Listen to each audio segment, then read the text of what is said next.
જય સ્વામી મિત્રો, ખૂબ લાઈક કરી રહ્યા છો, ખૂબ શેર કરી રહ્યા છો, ખૂબ સબસ્ક્રાઇબ કરી રહ્યા છો. આપનો ખૂબ ખૂબ આભાર. તમામ વિડીયો જોતો હોય એને બધાને જાજાથી જય સ્વામી. ખૂબ સરસ મજાનો પ્રયાગરાજમાં મેળો ચાલી રહ્યો છે અને ત્યાં ત્રિવેણી સંગમ કહેવાય છે. ગંગા, જમના અને સરસ્વતી. ગયા વર્ષે અમે ગયા હતા યાત્રામાં, ત્યારે એમાં સ્નાન કર્યું હતું. ખૂબ મજા આવી હતી. ગયા વર્ષે અમે 20 દિવસની યાત્રામાં ગયા હતા. ખૂબ આનંદ આવ્યો હતો. એમાં આ જગ્યાએ પણ અમે સ્નાન કરી આવ્યા છીએ.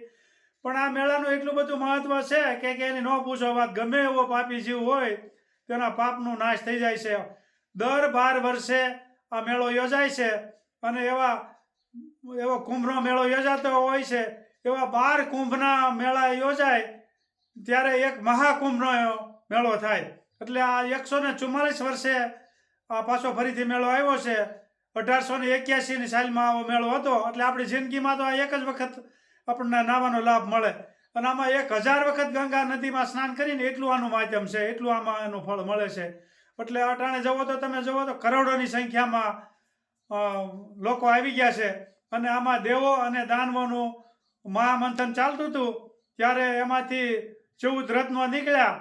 એમાંથી શરૂઆતમાં તો પહેલો વખત ઝેર નીકળ્યું.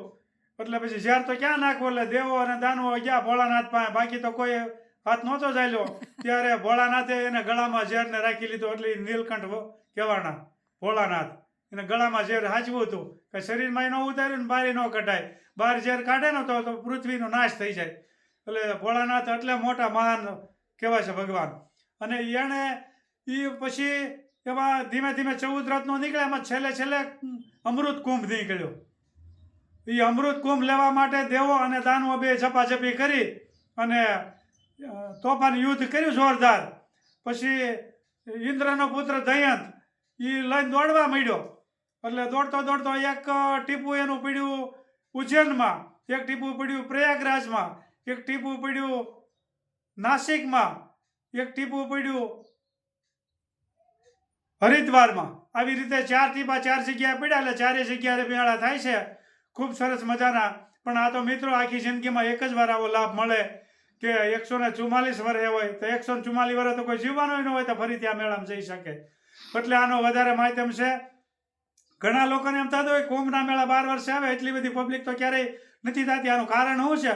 પણ મિત્રો આ જિંદગીમાં એક જ વખત આ મેળો આવે. 144 વર્ષે આ મહાકુંભનો મેળો કહેવાય છે.